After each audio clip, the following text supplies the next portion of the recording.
Baik teman-teman semuanya, kita akan melakukan praktek nekropsi pada unggas. Nekropsi itu penting untuk mendiagnosa penyakit-penyakit pada unggas. Jadi langkah-langkahnya harus kita tahu, seperti yang kita kemarin belajar bahwa ada di 2019 penyakit-penyakit yang sering ditemukan di broiler itu ternyata yang cukup banyak ditemukan. Salah satunya adalah CRD kompleks, kemudian ada IBH, kemudian IBD, kemudian ada juga nekrotik enteritis. Kemudian yang di layer sendiri selain CRD, Coryza, kemudian ND dan juga IB. Nah, ini nanti kita mencoba melihat masing-masing perubahan-perubahannya dari bedah bangkai kita. Nah, kemudian sebelum melakukan bedah bangkai seperti yang kemarin kita diskusikan, bahwa kita harus mengetahui dulu anamnesanya, berapa tingkat kematiannya, kemudian bagaimana kurva epidemi penyakitnya, dan apakah ini sifatnya sistemik atau hanya melalui salah satu organ-organ sistem pernafasan, sistem pencernaan aja, atau yang sistemik, apakah itu ke arah virus atau ke arah bakterial, seperti itu. Nah, kalau secara umumnya kita bisa lihat termasuk pengambilan sampel-sampel itu menjadi penting.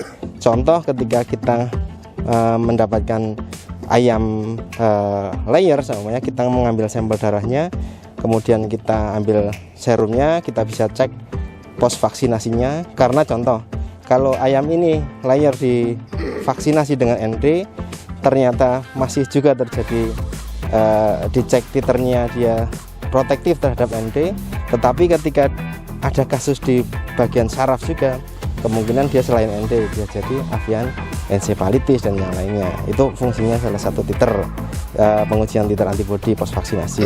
Kemudian juga hal-hal yang simpel, contoh namanya ketika kita buka semuanya, kemudian kita lihat dari ulas darah itu ya parasit-parasit darah kita sering ketemu juga, plasmodium yang menyebabkan malaria dan segala macam, itu juga penting. Makanya nanti kita lihat per sistemnya, riwayatnya, kemudian grafik atau kurva kematian penyakitnya.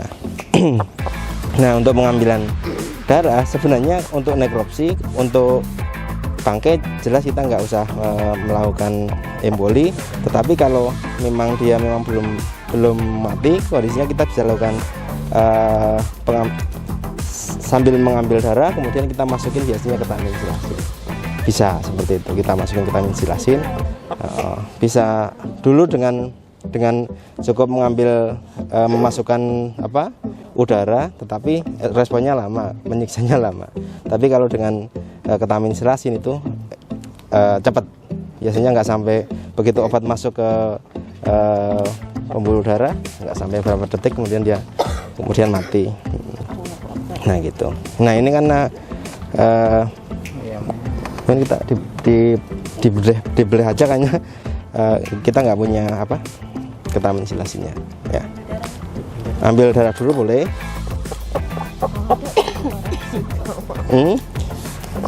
Ya, nggak boleh serawan. Nah, tapi tetap harus ada henting yang bagus.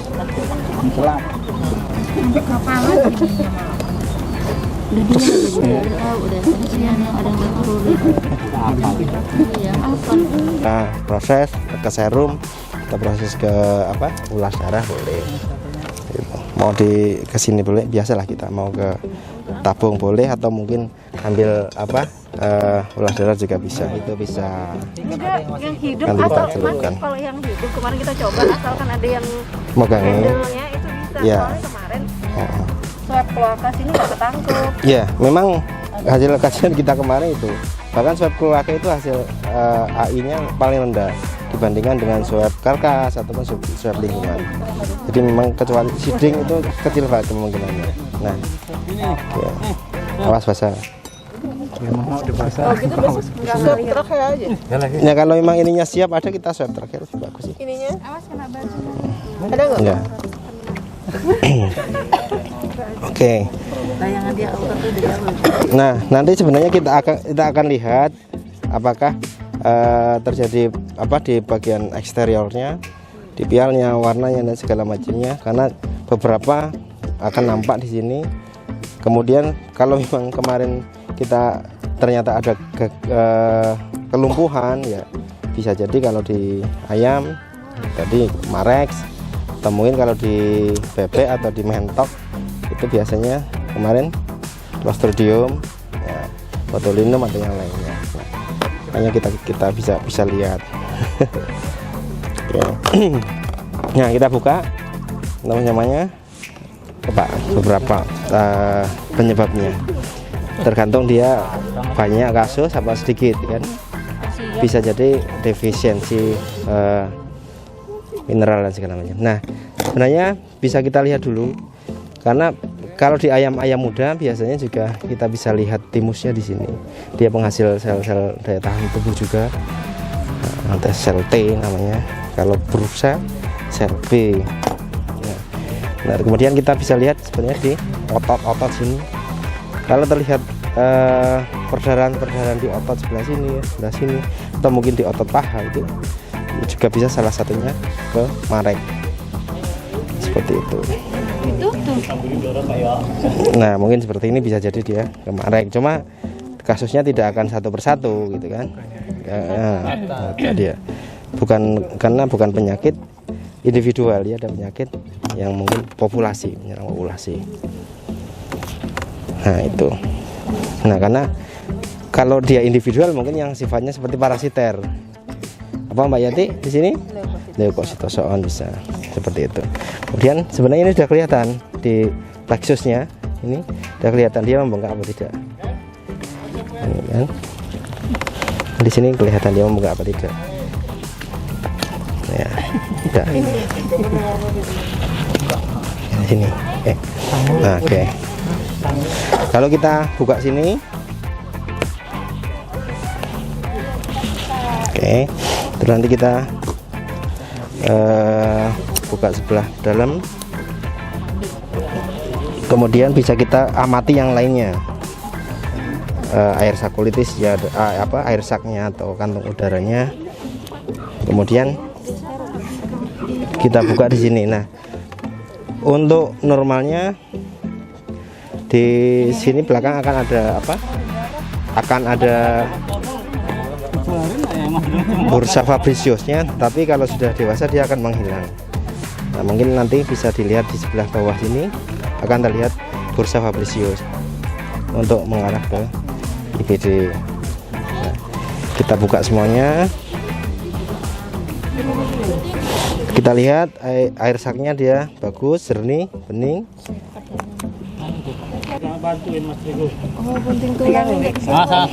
Oke. Nah, kemudian sebenarnya di sini nanti kita bisa pakai gunting tulang. Kemudian di sini kita iris juga. Tuh, kita pisahkan dulu temboloknya. Ya.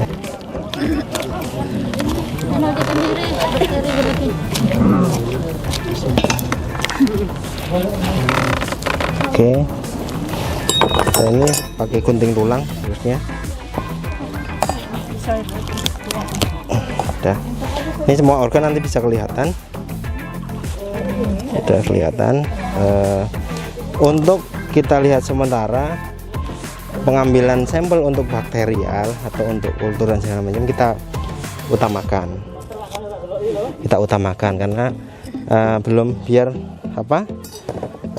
tidak terjadi kontaminasi. Dan biasanya kalau untuk bakterial, kultur bakteri dan ataupun kultur virus, kita pakai yang benar-benar dia steril yang sudah dilakukan indikasi. Bisa juga untuk menghindari ya. Nah, kita pakai gunting tulang. Ini kita buka juga.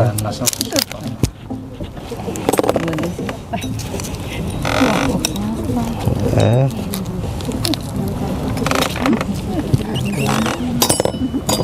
kemudian ya oke. Belakang Ya, nanti sudah kebuka semuanya sehingga akan jelas alurnya seperti apa. Nah sebenarnya juga kita membukanya itu juga boleh dari depan, kita buka. Ada beberapa. Nah kita lihat juga ciri-cirinya, apakah kalau dia di saluran pernafasan, kemarin ada CRD, ada Korisa, itu kita bisa buka di situ. Kemudian tanda di sini ada juga penyakit yang pembengkakan di kepala namanya swollen head syndrome. Kemudian salah satunya juga di sini kalau gejala defisiensi vitamin A namanya, dia berpengaruh di mata. Kemudian kita coba buka. cincinnya nggak kelihatan. Nah seperti ini, bisa namanya sinus, bisa kita buka di sini. Kemudian itu yang bisa diambil lelerannya, atau mungkin bisa nggak kuat karena sudah terlalu, atau mungkin nanti dengan swab bisa.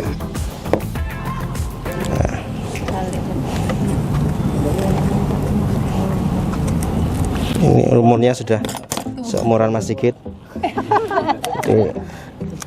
Alat Seumuran Mas Sigit di sini maksudnya. Lancip di bawah. Ada memang huruf putih. Nah, oke.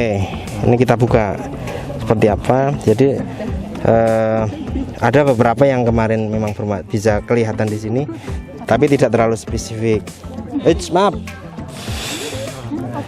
Nah, contoh nanti kalau dia penyakit yang di saluran pencernaan, bisa di sini ada Candida dan segala macamnya. Kemudian kalau di pernafasan yang kemarin, salah satunya adalah infeksius laringotrachetis. Biasanya dia sudah penuh dengan darah di sini. Kita buka pun akan penuh darah dan nanah. Tidak hanya hemoragi, tapi dia benar-benar penuh darah, warnanya merah.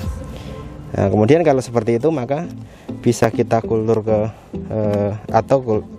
virologi, atau bisa kita ambil sebagian jaringannya untuk dimasukkan ke formalin. Nah kemudian selanjutnya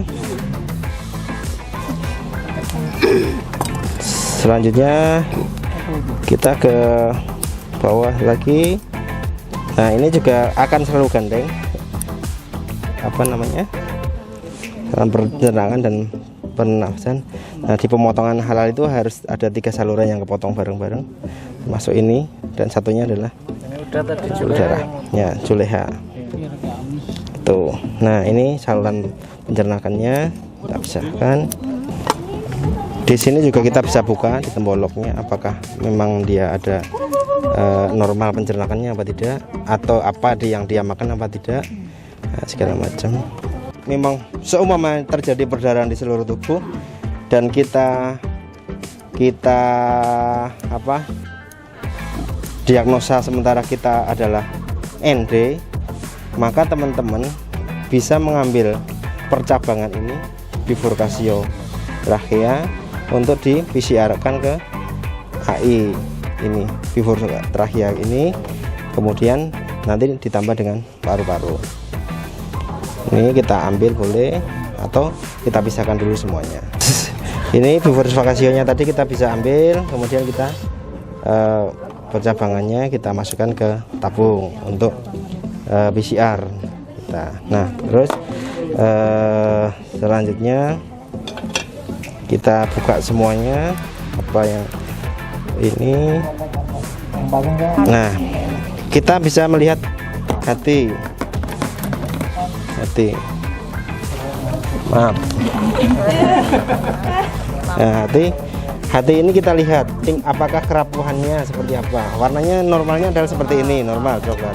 Ada yang warnanya nanti coklat kekuningan, kemudian dia membengkak, rapuh, bintik-bintik, itu kita duga, kita ambil. Kemudian jangan lupa nanti pengambilan sampel juga kalau bisa dilihat di sini, di kantung empedunya, karena untuk mendeteksi ada tidaknya racun mikotoksin itu kita di sini ini, tapi dengan histopatologi gitu. Nanti kalau terjadi ada perubahan di kantung empedunya ini, berarti kemungkinan besar dia ada mikotoksinnya. Nah, di sini kemarin kita sudah sebutkan ada inclusive body hepatitis, ada Marex, juga kemudian ada beberapa salmonella juga menciri di sini. Kemudian lymphoid leukosis juga bisa kelihatan di sini. Nah, seperti ini. Kita lihat perubahannya. Kalau normal, oke, kita nggak perlu ambil. Nah, kemudian tadi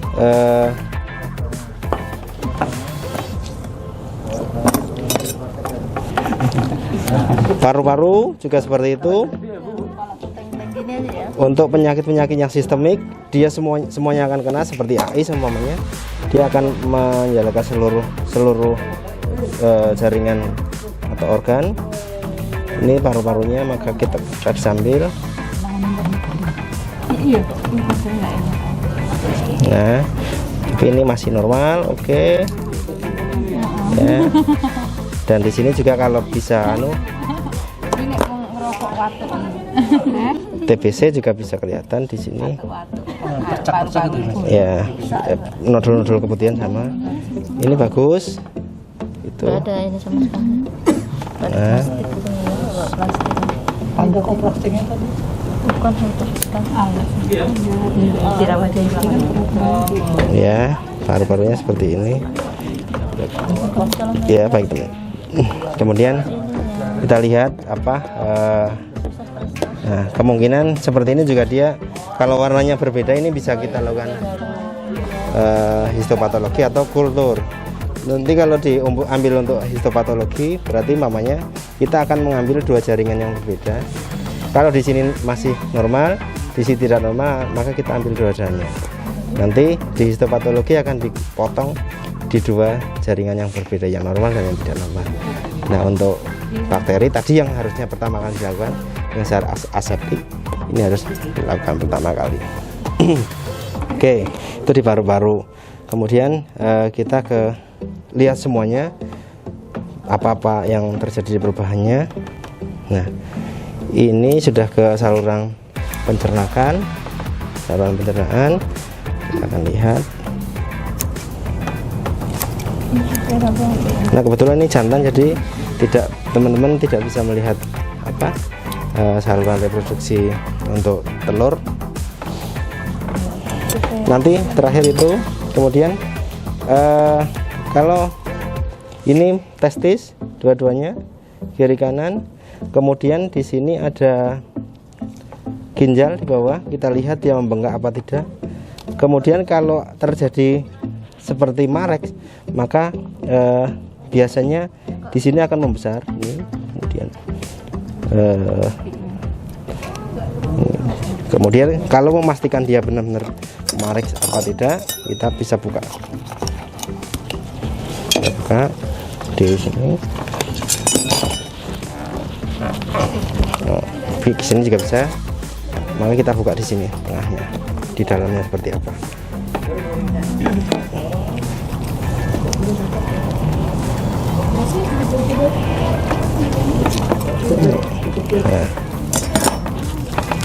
Nah, ini yang akan terlihat membesar apa tidak nanti.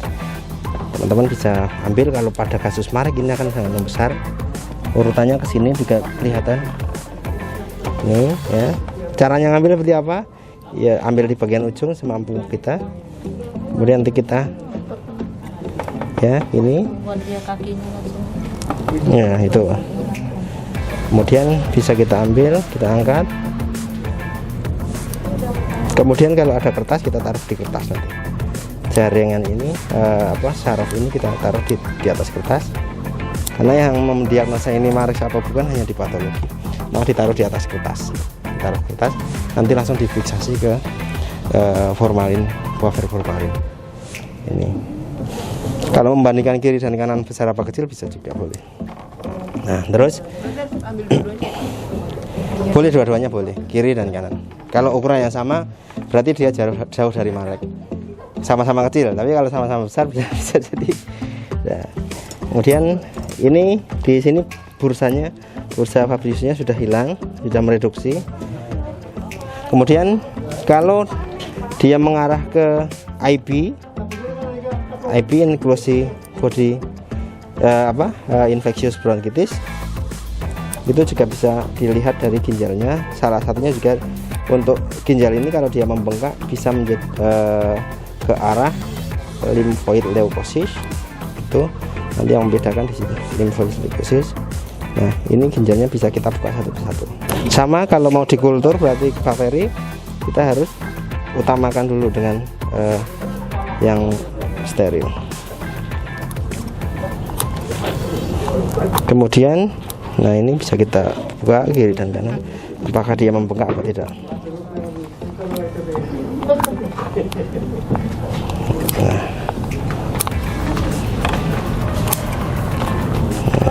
Nah, ini ginjalnya. Kemudian nanti dilihat, oke, normal tidaknya. Kemudian untuk kasus-kasus anemia, jika anemia virus, kita bisa membuka sum-sum tulang belakangnya di sini. Nanti ya bisa kita buka dikit-dikit. Nah, ini nanti terakhir ya. Kemudian kita ke yang cukup penting dulu. Jadi Bapak Ibu semuanya, ini tadi ini namanya esophagus. Kemudian di sini proventriculus, ini ventriculus. Nah, kalau kemudian kemarin yang kita sebut ini adalah duodenum. Ini lengkung, ada yang kalau turun ascendant dan descendant, tengah-tengahnya ada pankreasnya. Kita lihat kemarin kalau dia penyakitnya di koksi dan yang lainnya, di sini juga bisa perdarahan. Tapi kalau AI dia semuanya perdarahan, termasuk di pankreasnya. Nah, kalau kita mau lihat dari depan dulu, ini kita lihat provennya seperti apa. Kita buka. Nah, bagus, tidak ada. Kemarin catatannya kalau terjadi perdarahan di proventriculus, ada dua penyakit utama yang ditandai, yaitu AI sama ND. Ketika di sini sudah ada perdarahan, terduganya IA atau ND, maka kita lihat di pankreasnya. Kalau ini juga terjadi perdarahan atau kerusakan, kemungkinan dia AI. Tetapi kalau di sini fine saja, tidak ada masalah. Tetapi di belakang sikat tonsil nanti ada perdarahan sini dan sini, maka kemungkinan besar dia ND. Apalagi ada riwayat tortikolisnya. Nah, tapi sekarang sistemnya bisa jadi AI berkompromi dengan ND itu. Nah, di sini ini juga limfanya, ada beberapa penyakit juga yang bisa gitu. Oke, Pak, untuk mengambil di histopatologi cukup ambilin semuanya. Jadi nanti bisa dapat pankreas dan duodenumnya. Oke. Lalu kita buka satu persatu, karena penyakit-penyakit di saluran pencernaan akan bervariasi. Nah, contoh seperti ini. Bisa jadi kalau seperti ini kita bisa cek di parasitnya, karena Emiria itu bisa dari atas ke bawah. Jenisnya namanya beda-beda. Ada Emiria temela, Emira, banyak banget, akan berbeda-beda. Kemudian kita buka semuanya. Ini contoh yang tidak sehat, tidak normal. Nah, bisa jadi yang di saluran pencernaan itu banyak bakterial yang gram negatif, E. coli, salmonella, atau gram positif, Clostridium perfringens, itu juga di saluran pencernaan. Selain parasiter pasti cacing, coccidia, mungkin kalau di hewan besar ada kripto. Nah, seperti ini enggak normal, maka kita lihat gimana seperti apa. Kemungkinan besar kalau dia mengarah ke necrotic enteritis yang disebabkan oleh Clostridium pervingens, maka bisa kita ambil sampelnya. Bisa jadi ini kita ambil, kita masuk ke histopatologi. Kemudian kalau mendiagnosa bahwa dia parasiter, ya bisa kita ambil untuk parasiter. Ini sampelnya. Nah, bisa jadi ini cacing. Ya. Contoh ini cacing. Railitina kemungkinan nanti bisa kita ambil sampelnya. Jadi tempat sampelnya mana?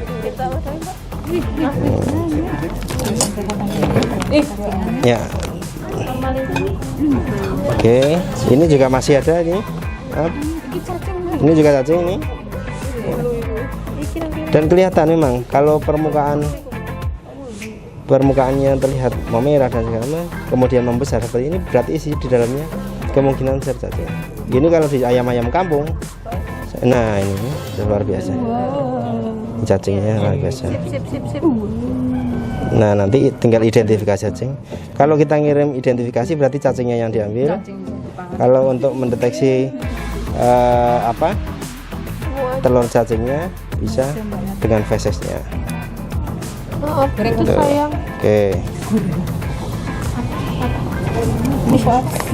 Oke. Terus itu kita buka semuanya. Tadi dari duodenum, jejunum, kemudian ileum, batasnya ada tapi mana ya? Oke, ada batasnya kecil. Kemudian kita lihat semuanya itu, nah, bawahnya kita lihat. Nah, ini nanti bisa jejak-jejak cacing juga menimbulkan lesi seperti apa. Tapi ingat bahwa parasit sistemnya dia akan menggerogoti yang punya jangan mati dulu. Iya, biar dia nebeng bisa makan terus. Itu kan seperti itu. Parasit sistemnya seperti itu. Nah, ini bukan. Oke, kita lihat semuanya. Sip. Kemudian, nah ini di yang tadi namanya apa? Di sini sekatonsil. Di sini yang sekumnya. Nah, sekum ini banyak juga pada diare darah juga, ini di sini spesifik sekali. Boleh kita buka. Emirianya juga cukup banyak biasanya. Bisa kita lihat di sini. Nah, untuk kasus ND ini kita bisa lihat di sini atau di sini. Bisa kita buka. Terlihat perdarahan. Nah, oke, kemudian kita buka, boleh. Kemudian dilihat di dalamnya apakah ada jejaknya. Oke, seperti apa. Kalau memang benar-benar ini mengarah ke ND, maka kita potong semuanya. Seperti ini kita potong, kemudian kita masukkan ke untuk histopatologi. Tuh. Oke, terus kalau memang mengarah ke ND, maka kita harus buka otak. Kita harus buka otaknya, karena salah satu yang mencirit juga di otak, dia menyebab pada saluran syaraf. Kita bisa buka otaknya. Nah.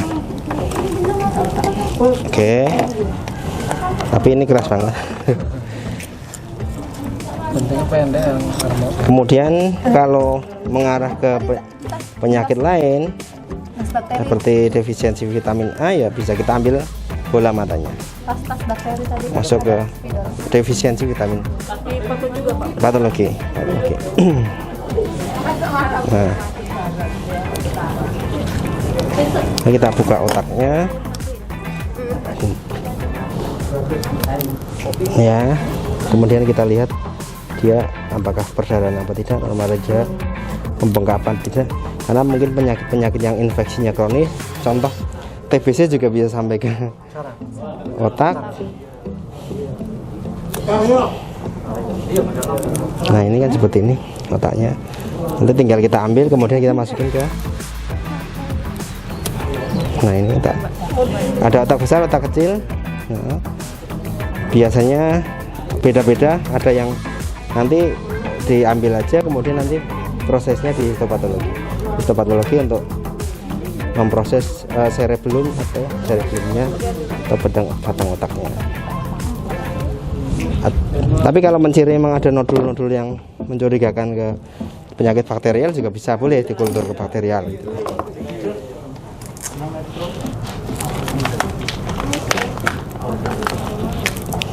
Oke, kita bisa buka ya. Aku harus yang nomor 07 yang ND.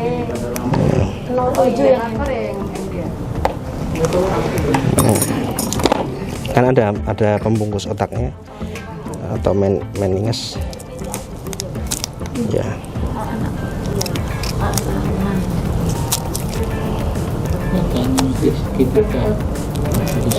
Nah, oke, ini otaknya bisa kita ambil. Oke, prinsipnya seperti itu otaknya.